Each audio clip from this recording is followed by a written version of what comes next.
And then the magazines trick the women. The magazines start picking at your self-esteem. Every page you turn, you start feeling fatter and uglier, and you feel like your clothes aren't good enough. And the magazines have you forgetting how fucking beautiful you are. And that's what happens. Now look what happens. As a woman in contemporary America, along with most of my peers, I've become aware of the overly plasticized women who are so often exploited by the media. But somehow, I feel that the damage has not only had an effect on my generation. Its subliminal messages of self-deprecation are targeting much more susceptible and innocent viewers. I'll make believe that I am you. Every bride wants to look perfect on her wedding day, but some may need some extra help. A little excess tissue here. A little? So the question remains, what kind of security do we offer the next generation of women? How are they being valued by the dominantly male media? And is it possible that in a country with civil liberties for all, there's still a lot of work to be done?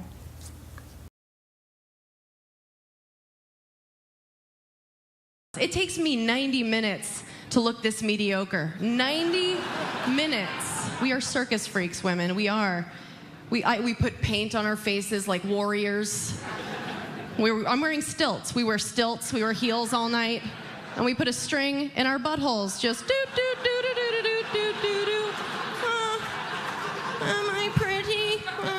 Setting aside the obvious detriment of media manipulation and the consequential obsession with becoming perfect, what are the long-term implications for women in the United States who are being taught that their value lies in an inconsequential and arbitrary judgment of not who they are as people or potential leaders of this country, but what they look like? You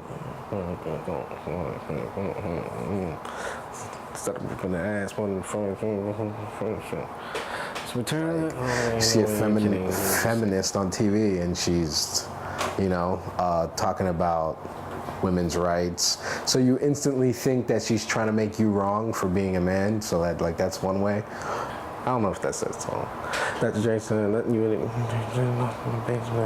Feminist women love Eminem. Chicka. I'm some shitty. Look at him. Just growing up, I mean, like when we were younger, it's like cowboys and stuff like that. Like, that wasn't so old for us back then. It was like dudes on horses doing their thing, and then, the women are dressed properly at the house waiting to serve us a glass of wine. So what do you think about, do you think that it's true that women are objectified in the media? Yeah. I do. Yeah, I do. I do think they're objectified, but also at the same time, just like the same person who's being objectified is a part of whatever it is to further herself. So it's just like, what do I do about that? What do I say about that?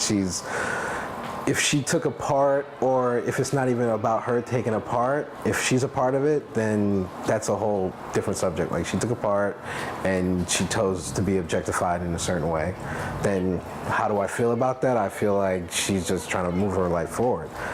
What do you think about today's crop of reality TV stars? The problem is not the stars, the problem is the media. They're just looking for work. They're, fitting themselves into the current system. But what did you think about the uproar over the Kim Kardashian divorce, or do you not pay attention to that kind of thing? No, I do, but it's a waste of airtime.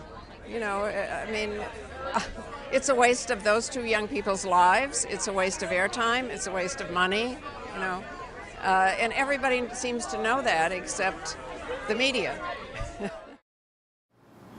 What do you think a feminist is? What is a feminist to you?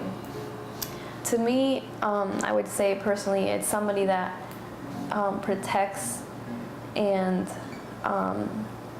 encourages female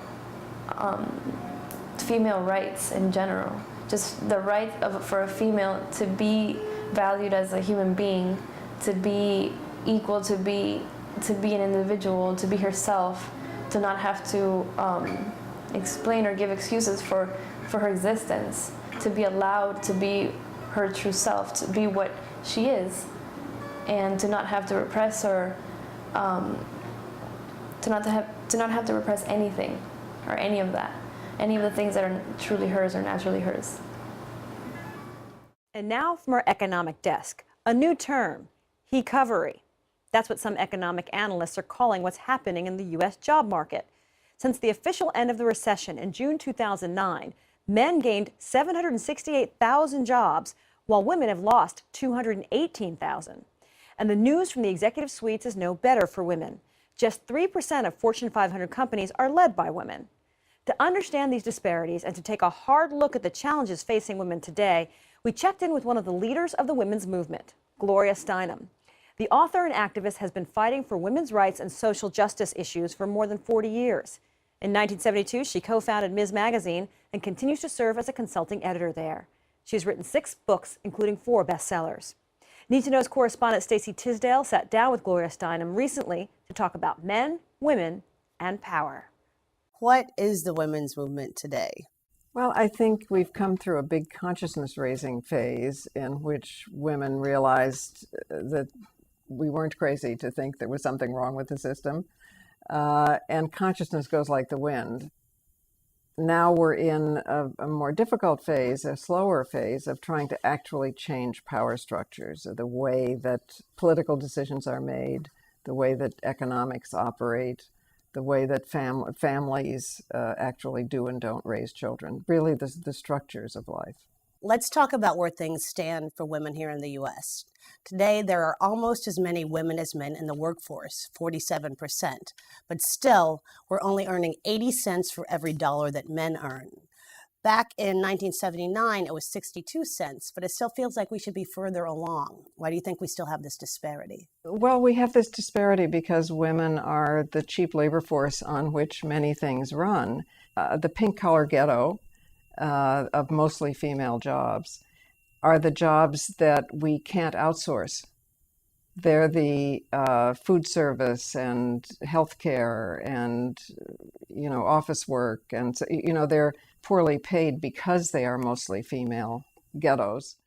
So what we see is this continued connection to women as being the sort of household and domestic workers, despite the fact that women are largely in the workforce, and that this association with their caretaking work continues to lead to devalued salaries, which continually places them in a position where their work becomes less, it can become considered less fundamental to a household. So if women were being paid more, right, then their association, their continued association with housework would be possibly, less connected, right?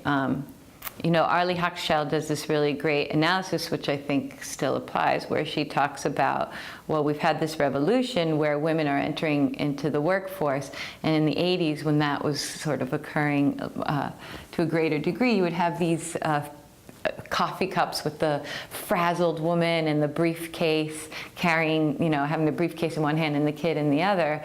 But where was the frazzled dad, right? When I was in college, my senior year, I took a course called European Intellectual History. Don't you love that kind of thing from college? Wish I could do that now. And I took it with my roommate, Carrie, who was then a brilliant literary student and went on to be a brilliant literary scholar. And my brother, smart guy, but a water polo playing pre-med who was a sophomore. The 3 of us take this class together.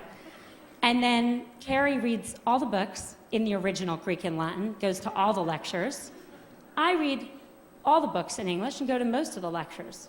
My brother is kind of busy. He reads 1 book of 12 and goes to a couple of lectures, marches himself up to our room a couple days before the exam to get himself tutored. The 3 of us go to the exam together, and we sit down, and we study, sit there for 3 hours in our little blue notebooks. Yes, I'm that old. And we walk out, and we look at each other, and we say, how'd you do? And Carrie says, boy, I feel like I didn't really draw out the main point on the Hegelian dialectic. And I say, God, I really wish I had really connected John Locke's theory of property, the philosophers that follow. And my brother says, I got the top grade in the class. You got the top grade in the class? You don't know anything. The problem with these stories is that they show what the data shows. Women systematically underestimate their own abilities. If you test men and women and you ask them questions on totally objective criteria like GPAs, men get it wrong slightly high and women get it wrong slightly low. Women do not negotiate for themselves in the workforce. A study in the last 2 years of people entering the workforce out of college showed that 57% of boys entering, or men, I guess, are negotiating their first salary, and only 7% of women. And most importantly, men attribute their success to themselves and women attribute it to other external factors. If you ask men why they did a good job, they'll say, I'm awesome. If you ask, obviously, why are you even asking? If you ask women why they did a good job, what they'll say is someone helped them, they got lucky, they worked really hard. Why does this matter? Boy, it matters a lot, because no one gets to the corner office by sitting on the side, not at the table. And no one gets the promotion if they don't think they deserve their success or they don't even understand their own success. The only way that we're going to evolve as a human race, because that's the purpose, is for the entire human race to evolve. The only way we're going to evolve is if every person that speaks about beauty is only speaking about themselves, because I can define myself, my inner beauty, my soul, my spirit, and my body. I can define that for myself, but I can't define anyone else's. No, it wasn't my call for you to stay home from work. Now you're gone berserk. Suddenly I'm a jerk. People have tried to tell me that beauty is about what other people are looking at in you, like what other people think about you. Oh, people are gonna think this, don't wear that because people are gonna say this about you. You can't go like that. You can't go without makeup. You can't wear that kind of, you can't do this, you can't do that. What are people gonna say? And that has nothing to do with beauty. I believe that only confuses people, and that only makes people feel, or at least it makes me feel, that beauty is about what people want to see in me. But it's not about what I feel about myself, or that I feel that I'm beautiful and that I'm really truly beautiful without having to do anything. The point is that beauty is not what, it's not something that you see. Beauty is not defined. Beauty is something that just is. It's a feeling, and it's a truth of your soul. It's a truth of something that you know is what you are without having to make it or create it. It's just something that is. And if you know that you are, and if you feel that you are, then you are.